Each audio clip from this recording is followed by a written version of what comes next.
Hey everybody, it's Jackie Luqman and Abdishahid Luqman, and welcome to a special edition of Live in Coffee Current Events and Politics in Luqman Nation. The most dangerous show on social media anywhere. Let me be fair. Let me be fair. A lot of people like that. What do you call a moniker, right? But Tagline, yeah, I guess. tagline, yeah, tagline. But actually, I gotta give credit where credit is due. Um, our good friend, Jay Nightwolf, Mm-hmm. does the American Indian moment or show. The American Indians Truth, I Right, think. the American Natives Truth, and actually that's his tagline. Except he used it for radio, Right, so we use it for social media. So right. but that's the origin of that. So Yes. So, and we haven't talked to our buddy in a while. We need to we no, need we to haven't. link up with Jay Winter Night Wolf again, see how he's doing, see what's going on with him. But anyway, yeah, I have been under the weather. You were sick a lot I was sick a shorter lot, no, for, a lot. but you were sick too.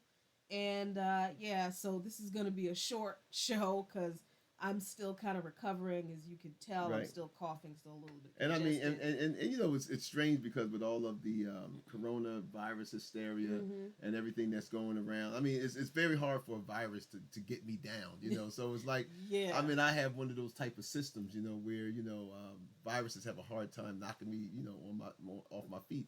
But whatever it was that kind of got us out, mine's is over now because of Yeah. the mutations in me and stuff, Because of the Yeah, mutations. and right, but Jackie is still going through her stuff and everything, Yeah. and we'll get to the stuff, but this whole coronavirus hysteria, man, is really. I mean, I'm watching. I'm going downtown Mm-hmm. DC, and it's starting to look like Japan. Like like you see images of Japanese wearing face masks, Mm-hmm. and we see that. I mean, this is nothing new. They've been doing that for a while. Right. But now it's starting to look like that here. I go downtown, man. I'm seeing people at the bus stop, and I mean, just fake. And there's another thing that we need to share with our audience. There is a such thing now called cough shaming. Yeah, I experienced that on the metro Cough today. shaming. because because I just started this gig at Sputnik. It'll be 3 months next week, I think. Right. So that's when my benefits kick in. Ooh. That's when I become a real employee. And hopefully, the health insurance and everything kick in. So we didn't have health insurance for 3 months. Right. Exactly. So, I mean, I couldn't go to the doctor, didn't have any sick leave, couldn't take off. So I've been going to work. And, I've been coughing, sitting on the metro coughing. And, people would turn around and give you the death Yes, they stare will. Yes, when they you're will. and it's like Yep. every year, people catch colds all the time. People are always coughing and sniffling on the metro. But now that people are afraid of the coronavirus outbreak, it's like, people are like extra vigilant. And here's the thing about this coronavirus outbreak. For weeks, for months Mm. actually, the US media demonized China because they implemented quarantines, and the US media said that the quarantines were authoritarian and they were draconian, and the Chinese government is cracking down on the people. Yet they're not doing enough. Right. And Because that then was the thing before. They're not right. doing enough. And then when cases started showing up outside of China, then China wasn't doing enough. Right. Right. So now that the cases of reported coronavirus are going down in China, and the numbers of deaths being reported due to coronavirus are also going down in China.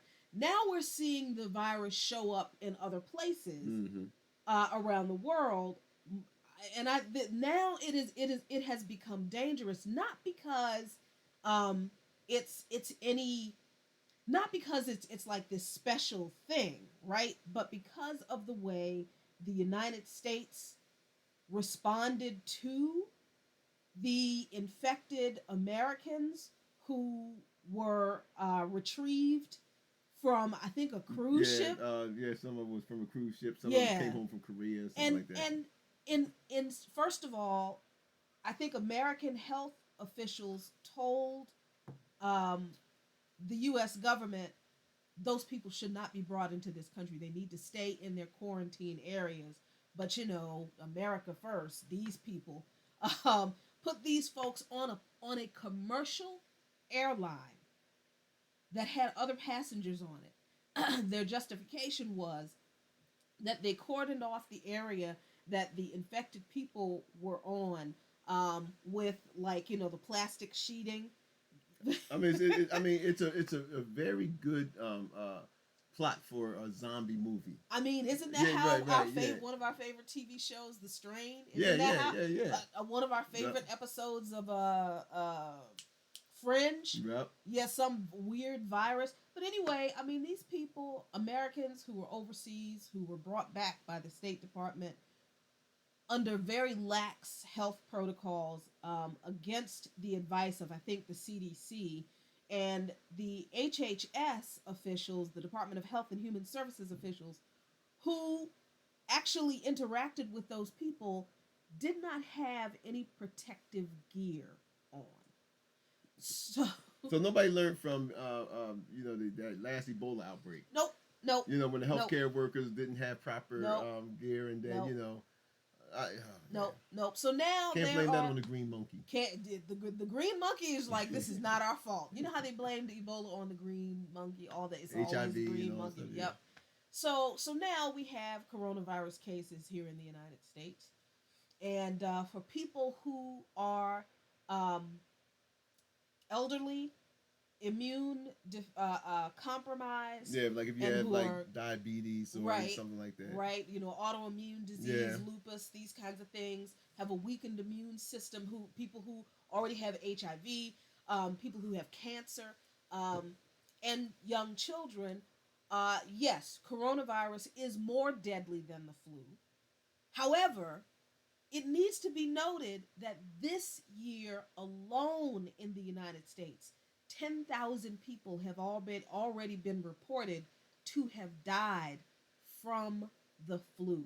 So here we have in this country a health care system that cannot even, that isn't even sufficient enough to treat people, to keep them from dying from the flu. Mm. And we, how in the world are we going to handle a coronavirus outbreak? Any kind of viral outbreak?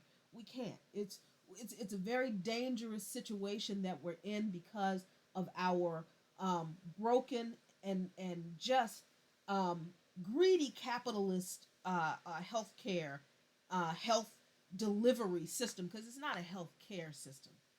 Yeah, the health delivery system in this country doesn't take care of anybody unless you have the money to pay for health care, and people don't.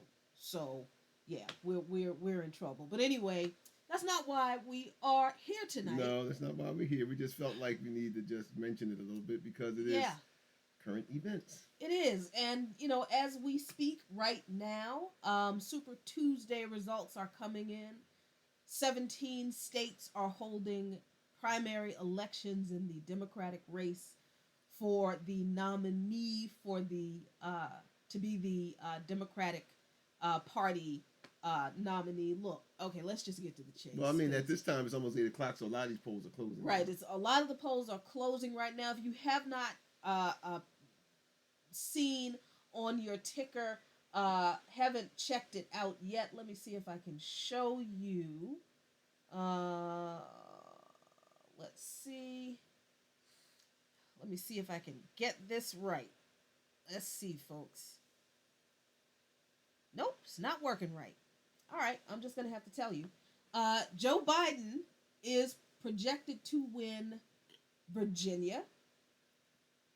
People get freaked out about Virginia all the time, thinking that Virginia is some progressive state. Listen, there is Northern Virginia, which is the area right outside of Washington D.C., and there's the rest of Virginia. That's the South. Okay, let's get this straight. Like, please get this in your, understand this about Virginia. Virginians, people who live just north of Richmond and south of Richmond, they see Northern Virginia as a whole nother state. So yeah, Biden is projected to win Virginia. Bernie Sanders is projected to win Vermont. Here is where things are going to get really painful for a lot of y'all on the left, and we're about to explain for you why. Biden is right now in the lead in North Carolina by what it looks like 7 points. About 1% is reporting. Um, that's still, No, it's early. it's Yeah, early. it's That can early. still go either way. But we need to make something clear again, because y'all keep messing with us on this thing. Y'all keep acting like we don't know what we're talking about. But how many times have we had this conversation with you lefties about how y'all ignore black church going folk in your grassroots campaigning efforts? How many times have we talked about this on this platform? More than once, definitely. How many times have we had to have the conversation with our friends and family? Let me see if I can hop over here and see what's going on with, hey, there we go. All our friends and folks on Facebook. How many times, y'all, have we had this conversation with you all explaining to you, people on the left, you progressives, you lefties, that y'all need to get over yourselves and your hatred of religion, because that really is a problem among the progressives and the so-called left. I understand that y'all think y'all are more enlightened than us spooky spiritual people who believe in the imaginary sky god. Mm-hmm. Okay, that's fine, but your disdain for people like us who are people of faith will very likely cost Bernie Sanders a couple of southern states in Super Tuesday again. Because y'all didn't listen last time. See, this is what happened in South Carolina. This is why Joe Biden won South Carolina the way he did, decisively, because leftists and progressives do not know how to communicate with and reach out to Mm. black older church going folk. Y'all don't. Y'all really don't know what to do with those folks. And to a certain degree, okay, I understand it. I get it. Cuz they can be kind of extra spooky spiritual. I get that. Mm-hmm. Especially when we're considering the kind of dogma that's taught in a lot of black churches in the South. We're not talking about like the progressive kind of church that we go to Mm-hmm. up here that really does teach Christ as uh, a socialist, anti-imperialist, anti-authoritarian revolutionary. Mm-hmm. No, you have in um, a lot of church going communities that are largely black in in southern states that are very conservative in the way they teach Christ. They don't teach him the same way that we see the white evangelicals, you know, that's it's not that type of ideology. Mm-hmm. But it's also not like a progressive ideology. Like, what we've seen is that it's a very authoritarian kind of obey authority kind of theology, Mm-hmm. right? Like when Reverend Hagler preached that, our pastor at our progressive church preached the difference between the two uh, the two different voices in the Bible. You have the Gospels of Jesus Christ, and that's where the anti-establishment, the revolutionary, the socialist, the anti-imperialist Gospels are, and then you have the epistles of Paul. Yeah, but I don't want to diverge off on. I think I understand where you're coming from, but I gotta, I don't want to diverge off into that because I think that that's not the only problem. Mm-hmm. I think that one of the problems is the fact that there is you can't just show up to a church when Super Tuesdays next week and think that you're just gonna go behind the pulpit and tell a bunch of church going black folks to vote for you. Right. There has to be a sort of investment And I think that that's where the I think that's where so many on the left isn't doing. Like you have to commit resources and people on the ground. You have to, you have to be able to you have to be able to show people that you really want their vote. That you really want their vote. You can't just say, well, okay. You can't just look at folks as a demographic. Is what I'm saying. Right. You know. Right. And I agree. What I'm saying is, in order to do that, you have to understand the perspective of the people that you're talking to. No, I agree. I agree. Right? I agree. Like, so if you don't understand this, that this is what is taught in a lot of black churches, and this is where a lot of older black church going people get their perspective on politics and the world from, you're not going to know how to talk to them. So you can't just go in there and tell them, like you said, a week before Super Tuesday, look, vote for Bernie Sanders because he's the best, candidate for you. Right, exactly. You do have to go in and build relationships with people, but you have to know how to do it. So what are your thoughts on it? I just said it. I think that they're not investing enough. And look, because people go to church don't mean they're stupid, and because people don't go to church doesn't mean they're not informed. I think a lot of times that we have a tendency to think of people who are in religious institutions and stuff as people who aren't informed. Yes, a lot of the church going folks get their information from the pastors and stuff, but a lot of them don't. We just had the story of people turning their back on Bloomberg. Right. Right. So it's not a monolithic thing with people in the churches. I think that when you're dealing with a lot of Southern church going folks, and maybe not, I think that a lot of it has to do with what you said about not building those relationships. That was one of the things we criticized Obama about, was the fact that, this, the way that even when Hillary Clinton was running, and how Obama would just, how he would just, at the last minute show up on a black radio station or show up here and just expect that that's all you have to do for us. Right. You know what I mean? And I think that your point is well taken when it comes to a lot of those on the left who feel that well, we can't communicate them because they believe in a God and they believe in this and then so basically it's like how we feel about the Republicans. Right. The Republicans don't try to court us, so guess what? They don't get our vote. And they don't try to court us because they made their mind up a long time ago. Now this is starting to change, and I'm not going to get so much into it, but this is starting to change. Some Republicans now are starting to see the Democrats and the liberals fumbling the ball when it comes to us, and feel like, hey, maybe if we make our message a little different, maybe we can get those guys back on our side, Right. So I think that there is a feeling of taking these type of taking our church going folks for granted, and I think at the same time we can't discount again, and I think that your point was well taken. We can't discount the influences of pastors. I mean, we say, look, we can't even discount the influences of longtime black politicians like Clyburn, right, and stuff like that. So so we can't discount that. The black, and not to sound, not to put these things in very monolithic general terms, but let's face it, a lot of black folks are loyal to those who they consider their leaders. That's true. So that's exactly true. This is what Clyburn knew. James Clyburn, Representative Jim Clyburn knew about South Carolina voters in the South.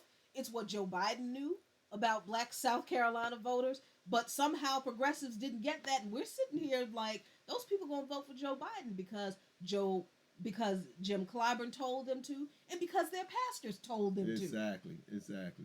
So we've got a couple of things that we need to combat, and to a certain degree. But can I add this? You know how you could tell when a pastor wants you to vote for somebody? He invites them to the church. Exactly. That's a good point. Yep. That's a good point. Excuse me, to bring up about Bloomberg.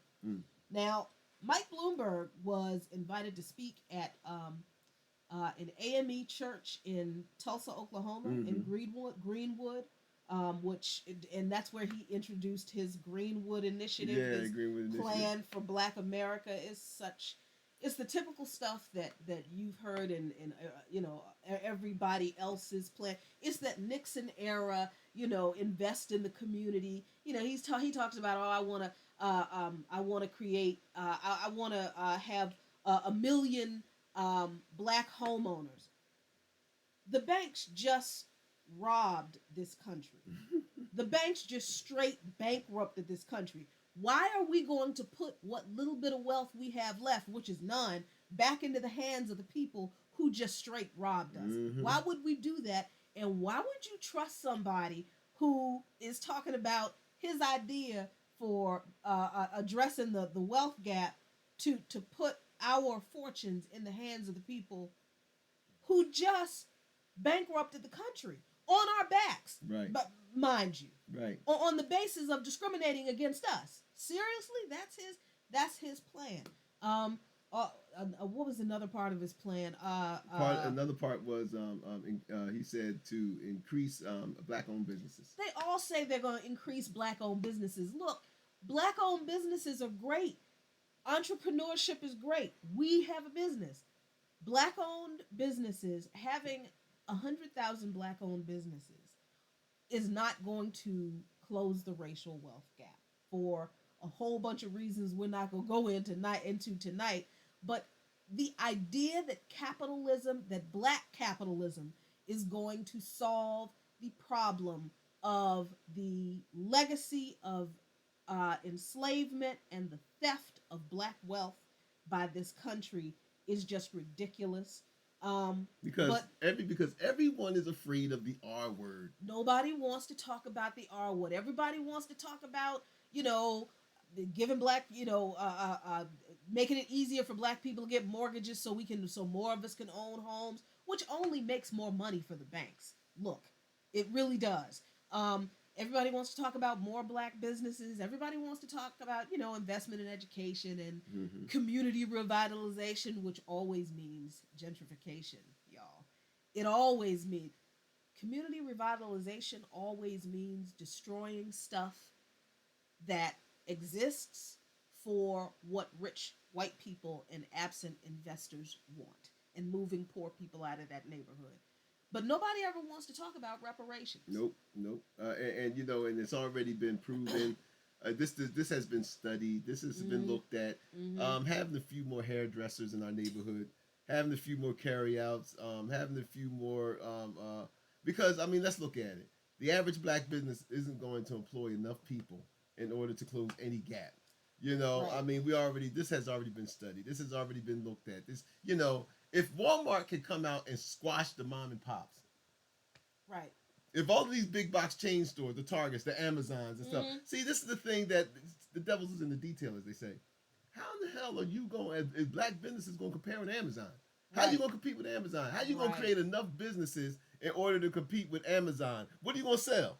That Amazon ain't going to co-op and sell it for less than what you're selling it for. Exactly. So this whole thing of black entrepreneurship is a joke. It's not. If the black entrepreneurship, what I mean by saying that is a joke, yeah, it'll benefit you and your family maybe, but when we're talking about a wealth gap, we're talking about something that's been allowed to grow over the last couple hundred years. Mm-hmm. A couple of fried chicken places, Ben Chili bowls, and all this other kind of stuff is not going to be able to solve that kind of problem. No. What's going to solve that problem, which what none of them want to talk about, is you have to have aggressive government intervention like a Marshall Plan. Exactly. But back to your point, the reason Bloomberg spoke at this church was because the pastor invited him there. Of course, yeah. And if you a write up was in the New Yorker magazine. Bloomberg went to this church in January and introduced this plan, and the people who heard it didn't like it because we're talking about Tulsa, Oklahoma. We're talking about Black Wall Street. These people have had They come from a legacy. They come from that legacy. Yep. And they've had decades of experience of the government and politicians making promises and reneging on those promises over and over again. Check that article out in the New Yorker magazine about Bloomberg and his Greenwood initiative and what the people who heard it said about it. But then we talk about Bloomberg's visit to another church. I don't understand what this pastor was thinking.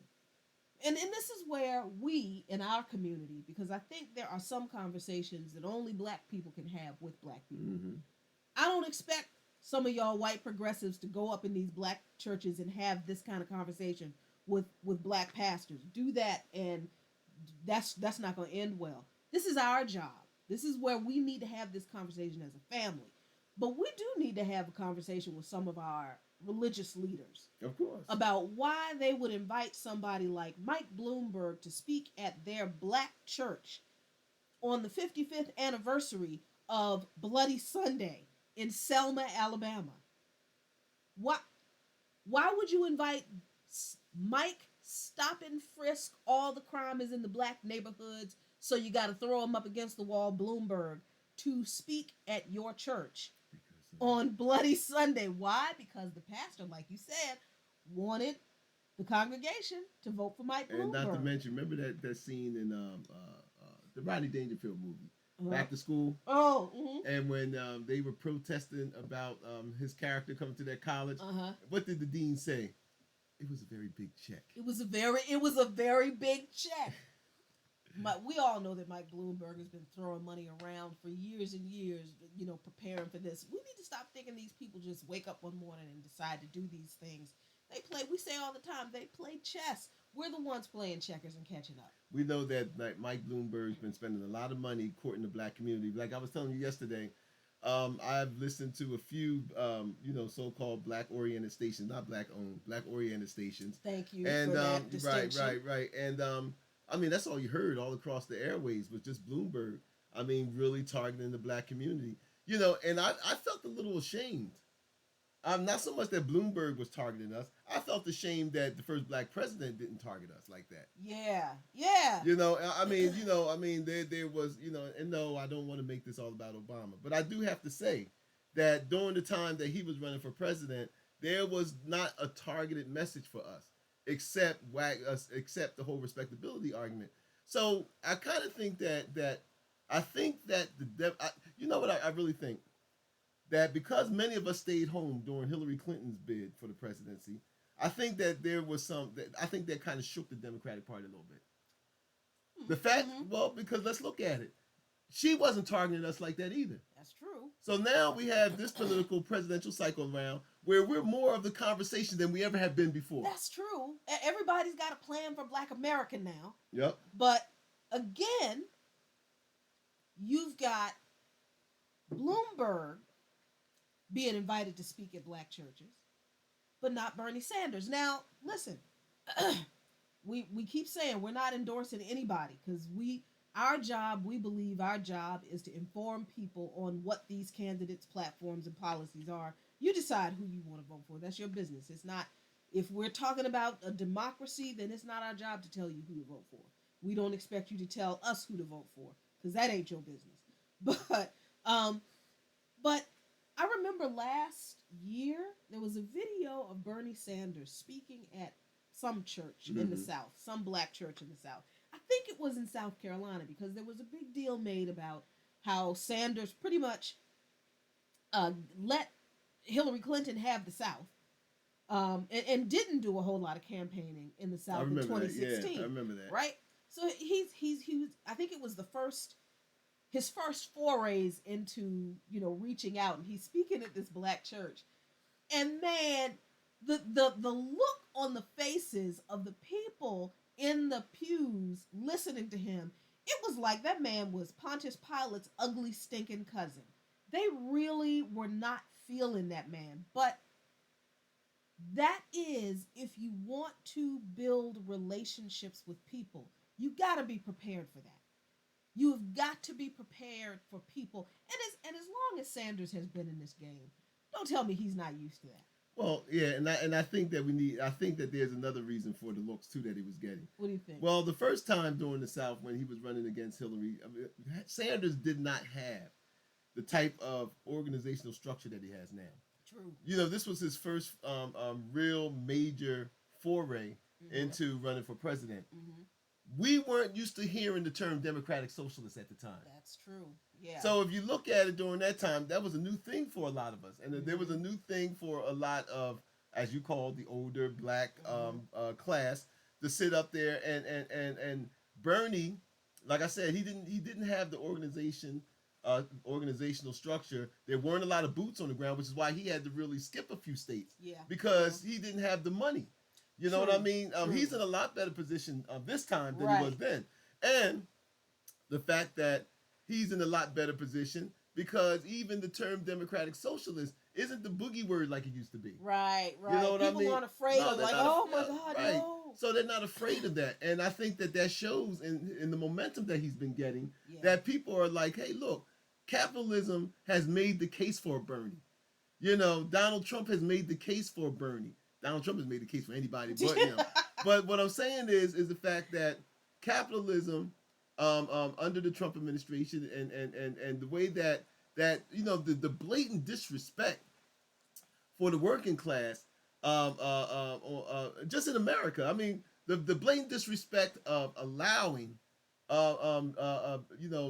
much more tax breaks for the rich. Mm-hmm. This whole thing of not giving anything, not giving anything to those, and let's not just talk about those who's on the left. Let's talk about a lot of the poor working whites and others who voted for Trump who ain't get nothing out of this either. Right. You know what I Right. mean? So so the thing of it is the fact that now people are saying people are looking at Bernie and this whole democratic socialist stuff and saying, well, hell, I might as well give that a shot because how long we been giving this a shot? Right. And Right. that is what is shaking up the establishment. That's what's shaking up the establishment on the left and the right. The fact that a man who publicly says that, yes, I'm a democratic socialist, not a socialist, Mm-hmm. a democratic Right. socialist, there's a difference.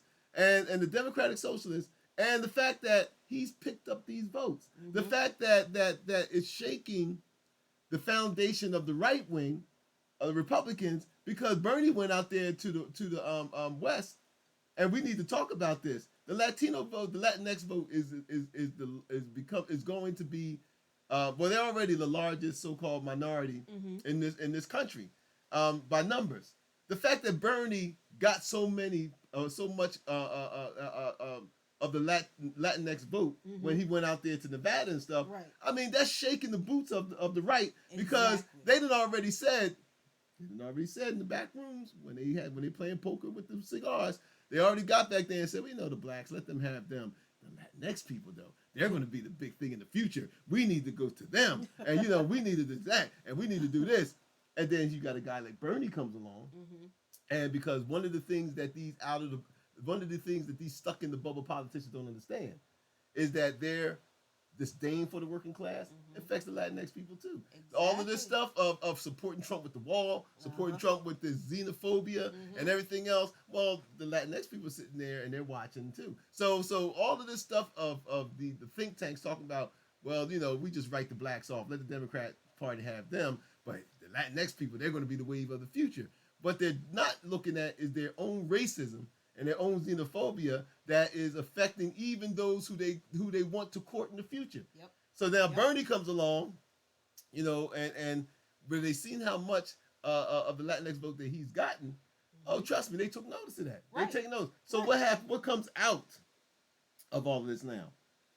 Now the Republican Party, more than they ever have before, at least within the last 30 some years, Mm-hmm. now they're appealing to blacks. Right. Now they're appealing to black people. Now they're appealing to Latinx people and stuff like that. And they want to broad base. So what I'm saying is the fact that the looks that they got before, what you were talking about in church, those 4 years have helped a lot. The fact that Bernie has never stopped campaigning. Exactly. And that is important in Sanders' gains among younger black voters in the South. Mm. Because he has a lot of support among black voters under 40, but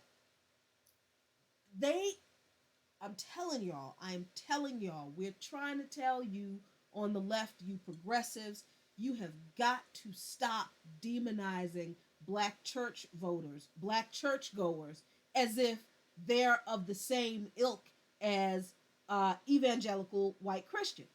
That it's not the same thing. It's a blood and crip with them. Precisely. It's like the blood and crip. Maybe I was trying to be too high minded and explain this thing.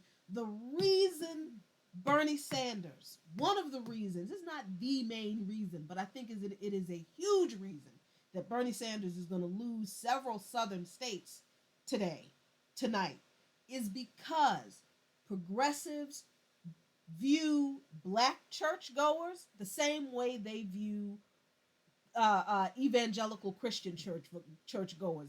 And y'all don't understand that really is two whole different religions. It Mm-hmm. honestly is two different Christianities. I know there's a picture with a bunch of strange black people laying hands on Trump in the White House. I understand. I understand that. Those people do not represent most of the black folk who go to church in the South. Now, black Christianity in the South, yes, it is very conservative, but it's not that kind of conservative. It is conservative along the lines of its more respectability doctrine. Mm. It is, if you behave yourself, if you're respectful to everybody, if you don't make any waves, if you just keep your head down and do what you're told and obey authority, then nobody will notice you and can't no cop shoot you. I'm serious. That's kind of pretty much, But it was birthed in the Jim Crow South. it was birthed in the Jim Right. Crow So I South, mean, you know. and a lot of people really believe that they are not supposed to make a lot of waves to advocate for a whole lot of political change in this world, because they really do believe, because this is what they're taught, that their reward will come in the afterlife. Now, Mr. Luqman and I are not those kinds of Christians. We don't believe in that pie in the sky. We're gonna get our reward by and by stuff. Our faith is based in the revolutionary Jesus Christ, who advocated actively for justice for the poor and for the oppressed, and was anti-imperialist, anti-establishment, and who was an enemy of the state and was executed as such. That's what our faith is based on. But we understand that a lot of our elders in the South aren't coming up in that religious tradition. They're coming up in a very, yeah. I mean, Tony Harrell said here on Facebook, a lot of them are in the sunken place. It almost, Mm-hmm. almost, and we, like I said, this is a conversation that black people in the Sanders movement, well, at this point, Sanders isn't going to campaign again. But whoever is involved in political campaigning for a progressive candidate in the future, y'all black folks on the ground are going to have to do this work. Y'all are going to have to go into these churches and have conversations with these people and connect progressive policies with the Jesus who is in the Bible. Not with the teachings of Paul that came along afterward, telling everybody to obey the state and y'all sit down and be quiet in church, and y'all don't do this and y'all don't do that. No, you need to connect the fight on behalf of the oppressed and the stranger and the foreigner and the widow and the poor that we are facing today with everything that Jesus did in that Bible. Black people are the only people who can do that. So I think we're sitting here saying tonight that, look, be prepared for Sanders to lose a few southern states, because this was something that folks on the left, I think your disdain for religion in general kept you from doing this. And I think you're going to see the results of that. You got to get over your hatred of religion and start reaching out to people if you really want to help people. Well, also too, we just not talk. We also have to. We also have to, as the so-called left, we have to understand that despite the labels and what people call themselves, basically life brings the same demands. Life life has the same demands on almost all of us, especially if you're not in a particular place. So it doesn't matter what you call yourself. The fact remains, you still got to feed yourself. You still, you still got to take care of your kids. You still got to work. You still got to this. And so these are the things that we claim that we want justice for. Mm-hmm. So so what we're talking about is the fact that we need to start talking about going to the Muslim community. We need to start talking about going. I mean, that's the fastest religion growing in this country. So I mean, the churches, for the most part, aren't being supported by new younger members coming in. We know that from the church we go to. Right. So what does that mean? That means that in those churches there's a political and ideological disconnect between those older generations and the ones who younger generations who feel like their political ideology or their views and stuff cannot be expressed in the churches that they are. That's why you go to the church and there's mostly old women there. Yep. You know what I mean? Mm-hmm. There's mostly old women there, and so because the church, for the most part, it's not. There are some pastors who have who's been trailblazing, or I wouldn't say trailblazing, but who are trying to bring the black church back to its activism. Yeah. But for the most part, a lot of the churches got caught up in the greed of the '80s, Mm-hmm. and so and Yeah. the greed of the '80s to Yeah. the point where it was all about money and all about what God can do to me, and God is the financial banker of us all, and our the faith is only based your status as a Christian is only based upon how much money you got because that showed that God liked you more. Right. So Right. so a lot of those the so-called prosperity doctrine came out of the greed of the '80s with Wall Street and all. So this is how much influence that decade has had. Yeah, we always had the Reverend Ikes and all that, but we haven't had the prosperity gospel until the greed and the excesses of the '80s came along. And a lot of those young pastors were educated during that time. Oh yeah. You know what I mean? Yeah. So that came out of that decade. A lot of them went to seminary and stuff out of that time, and that was the thing that they brought to the churches. So the point being is that you still have a large Muslim population that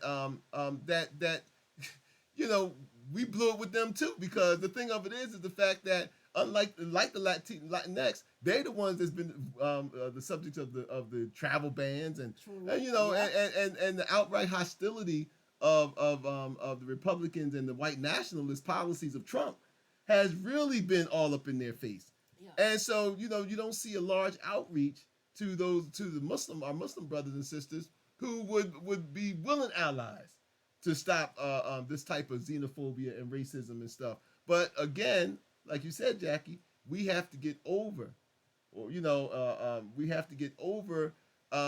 We have to stop just dealing with people we're comfortable with.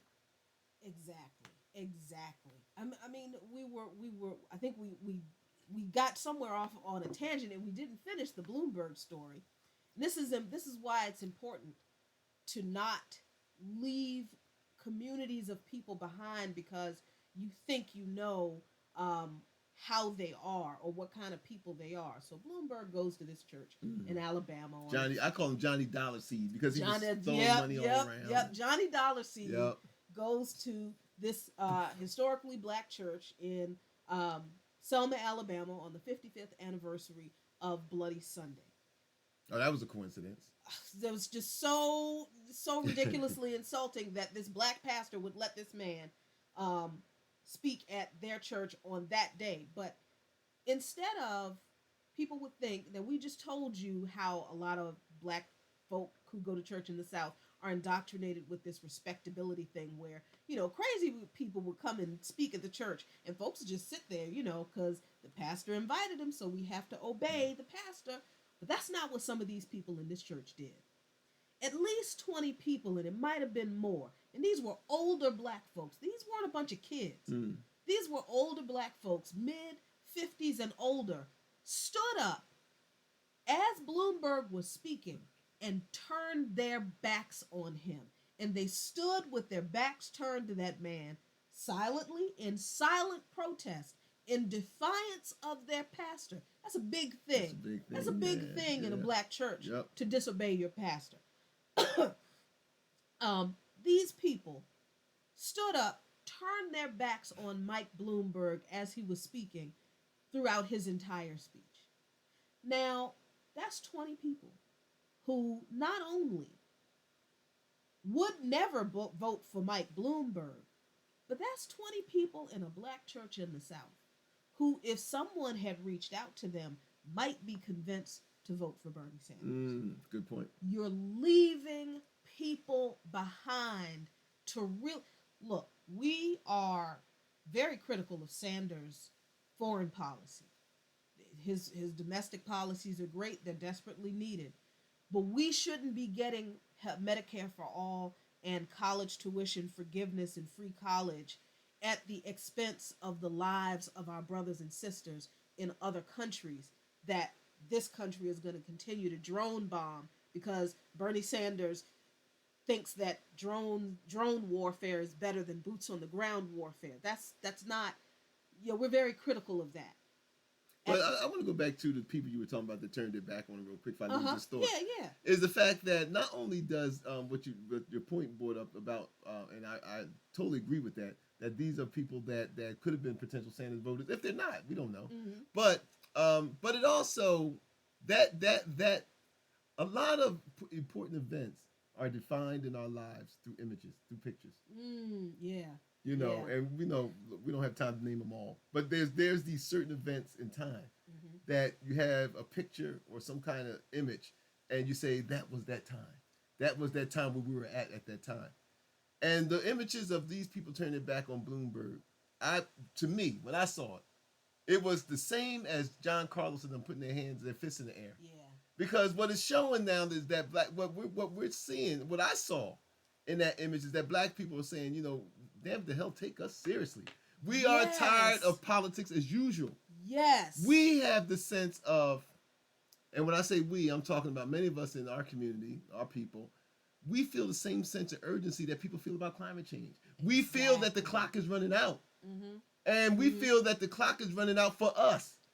And so you see this sense of urgency now where you have a lot of black people, and it's mostly coming from the young, who are saying, man, we ain't got time to. Our parents and our grandparents, gave y'all this pass to take your time when it came to straighten our problems out. We they were the ones that kept on allowing you to get away with not right now, not right Right. now, not right Right. now. Right. Right. And so what happening is that this sense of urgency amongst our young is like, man, we're screwed. I mean, the planet is going to hell. I mean, what type of future we have? They didn't fight hard enough for us, so now we have to do it. And so when I saw that image, I was like, wow, that same sense of urgency. Nobody is trying. That's why Bernie caught hell. That's why all of these people caught hell when black people went and talked about reparations. Right. We weren't Right. we weren't trying to flip flop, pollywop all this other stuff anymore. It's like, look, man, the clock is running out. Mm-hmm. Time is running out. The wealth gap, is running out. It's only getting bigger, and it's running out. And damn it to hell if we're gonna be stuck with a bad planet and no money. Exactly. Exactly. So I think that these are the things that when we talk about is this is the stuff that we have to see that look, no group of people are a monolith. Right. And so, even when we talk about people of religion, no matter what religion they are, but when we talk about people of religion, is the fact they don't all believe the same. Mm-hmm. Religion Mm-hmm. has dogma, and everybody surrounds themselves basically with the basic dogma of their faith. But outside of the dogma, people believe what they want to believe. People respond to what they want to respond. All Muslims don't think the same, or outside of the basic concepts of faith. All Christians don't think the same. People approach life in a different way. Right. So we have to understand that people in the end, another Soprano reference, when the Russian girl, when Tony was when Tony, because you know what, but when Tony was complimenting the Russian girl with the one leg on her So her self sufficiency, Yeah. and how she was creating her own business, she was Right. this and this Right. and that, and what she say, people are people. Mm-hmm.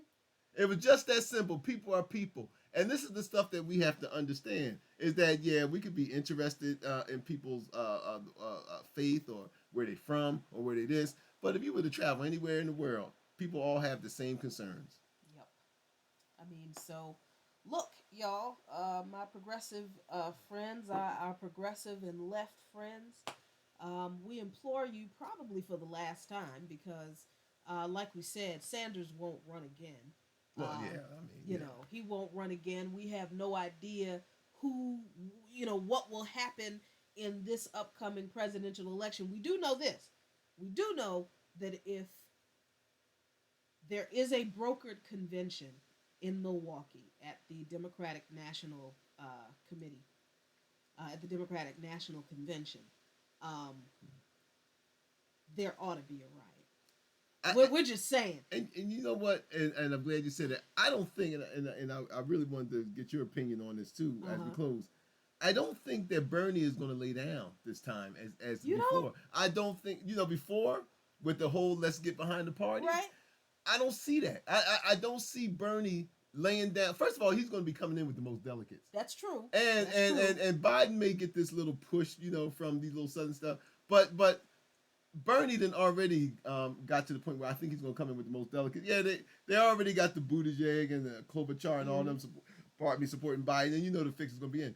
But I don't think if it comes to a broker convention that Bernie is going to sit back like he did on the first time and just say, "Well, I'm just going to unite behind the party." He understands the importance of getting Trump, but I think that again we talked about a sense of urgency. Yeah. Bernie's not going to run again. So Right. like anybody else, when you create this baby of yours, when you create this thing, Mm-hmm. and you have this vested interest in seeing, where's my legacy going? Mm. You know what I mean? I'm not going to be around forever. Right. So this thing that I created, I have to ensure that it's protected, that it goes somewhere. Right, and that it doesn't go into the hands That's of an my point. abusive parent. That's my point. I'm feeling that. I'm Right, feeling that's that. my point. I'm feeling that. I think I'm gonna co-sign on that one. All right. I think I'll co-sign on that. I think that I'm gonna go ahead and give the Luqman stamp of approval that Yep. the Luqmans have predicted that in the event of a brokered convention, and if Biden wins a bunch of southern states, that's probably going to happen. Mhm. In the event of a brokered convention, Sanders is not going to get behind the candidate that the Democratic Party tries to snatch the nomination away from Sanders to give it to. And when that happens, when the shenanigans ensue, y'all need to be prepared for the shenanigans to ensue, because this is the DNC we're talking about. I got one more thing. Yes, all the This things. no Come no on no. now, Just put one it last all thing. on the table. I want Put it this on one the more table. thing. There was an interview I saw of Biden, because see I got this song, where is Barack Obama, because and I sing this because I saw this interview that Biden did, right, and somebody the interviewer said, so is Obama is President Obama going to endorse you? Biden said, "Oh, I told him not to." Now I'm bringing this up for a reason. I'm telling him not to endorse me. He said he came to me and he said, and I said, no, Barack, because they're friends. No, Barack, I don't want you to endorse me. I want to do this on my own. This is what he tells us now. But I want to ask you, editor in chief, is that Biden making an excuse for the real reason that they did during the midterms when all of the white Democrats stayed away from Obama because he was too divisive to win white votes? Is this Biden real reason? Did Biden act? Because if you're running for president and now it's two things I looked at this. Mhm. Either you're not a good politician or you're arrogant. And this is what I mean by that. Barack Obama, being former president, is still the most popular guy in the Democratic Party. That's true. So you're going to tell the most popular Democrat you don't want his endorsement. Number two, you think you got it like that with black people that you don't need Barack Obama? That your street cred is so much that now, I told Barack to stay home because after all, man, I got it like that. Man, I went down to Chicago, man. Look, man, look. I get marble sauce too. You know what I mean? The folks know me. Watch it. I got marble sauce in my pocket. Right. So, Barack, I don't really need you, man, but that's all right. Yeah, you stay home. I got you though, player. You know what I mean? So, or is it the fact that I'm trying to get some of these disappointed mega hat white male working class voters, and they might not be too cozy to be if I'm running around with Barack, or now he already got the tag of being Barack's vice president, right. But it's not the same as being seen out there with him. It's not the same as Obama flying around talking about vote for Joe Biden because he was low. You know what I mean? So and Biden's Biden's been in politics a long time. So Biden, Biden, say what you want. He's a slippery old fox. So he knows how to get out of that lock of being the vice president now. Well, Obama's vice president. He knows how to slip and slide out of that. But it ain't the same as Barack Obama. So this is just my look on it, and I wanted to see what you thought about it. Well, this is what I think happened. I I think Barack Obama told Biden the reason Obama didn't endorse Biden, and I know some people have said, well, Obama automatically endorsed Biden by selecting him as his vice president. No, It's not true. that's not true. Barack Obama had to choose Joe Biden as his vice president because he had to have the stability of the older white statesman Mm-hmm. to balance out, the nervousness of people having this fresh young black guy. As a come on now, let's we keep it real over here, Luke. It's all this stuff about So what you're saying is, and because I've heard that, but so what you're saying is, Biden was the reassurance to the white establishment that don't worry, I'll keep an eye on the kid for you. Exactly. I won't let him do nothing too crazy. And the thing is, Biden, who was run for president before and didn't win, I think South Carolina might have been his first actual ever primary win. You noticed Obama did not endorse Biden. He didn't. He's never come right out and endorsed Biden. He didn't say anything until after South Carolina, when it was Barack Obama, who I don't know if he directly called Buttigieg's campaign and Klobuchar's campaign, or he called the DNC and told them, okay, Biden's won a southern state. It looks like he's probably going to win a few more southern states. Tell those other two to drop out and make the way for Biden. So you think Player did that? Yes, I do. Yes, I do. That he's sitting in the South Side of Chicago somewhere with his hand talking about, okay, I see what's going on. Yes, I do. And made that call. Yes, I do. I actually think that because I mean, the people. I don't. I mean, he's definitely a shot caller in the Democratic Party. He's a shot caller in the Democratic Party. I don't believe that Barack Obama is an actual nice person. I really do not. I do believe that he is a shrewd, cutthroat dude when it comes to politics, and there is plenty of there's plenty of material of other politicians in Chicago talking about the way he maneuvered. Oh, he's definitely has a mean streak in him, and nobody knows that more than black people. There's no way. Exactly. There is no way. There is no way you can get 96 to 97% of our vote and don't do nothing for us. Like you were saying earlier, you got all these people crafting these plans for Black America, but and all of them are white. Right. But the first Black president told us he wasn't president of Black America. He was a president for all America. Okay, so I don't really have to, as a member of Black America, I don't have to be nice to or about the man. I think that, he sat back and he waited to see if Black voters could be convinced to get behind Biden. Because I really believe that Obama has seen Biden's I won't say it's ineptitude, because it's not that Biden is inept. He's unpredictable. You never know what's going to happen when he opens up his mouth. Yeah. And that's not what you want in politics. Yeah, that's true. That is not what you want in politics. So I think that Obama was not comfortable with endorsing Biden because of his propensity to be unpredictable like that, and I think it's gotten worse as he has gotten older, as we're all seeing. That's not me being ableist. I'm just because somebody raised that concern in another comment earlier, and I don't want to appear like I'm we're making fun of somebody because they have a physical deficiency or a mental challenge. You're looking at two people who watch their family members decline from dementia.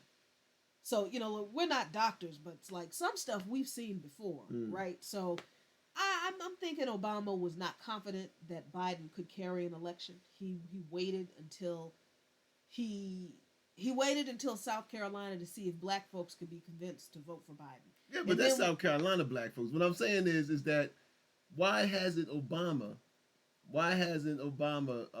okay, that's one thing, but why hasn't Obama come to us and say, and ensure that is it the fact that he knew he blew it with us? No, he doesn't have to. He doesn't have to. He knows he doesn't have to. Right. I mean, who else is wondering where Obama is except for us right now? That's true.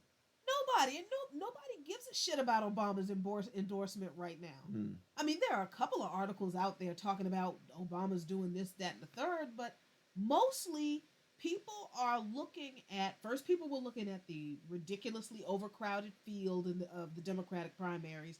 Then people were looking at Hillary Clinton and why she kept showing up and why she was still spouting her mouth off and is she going to run again?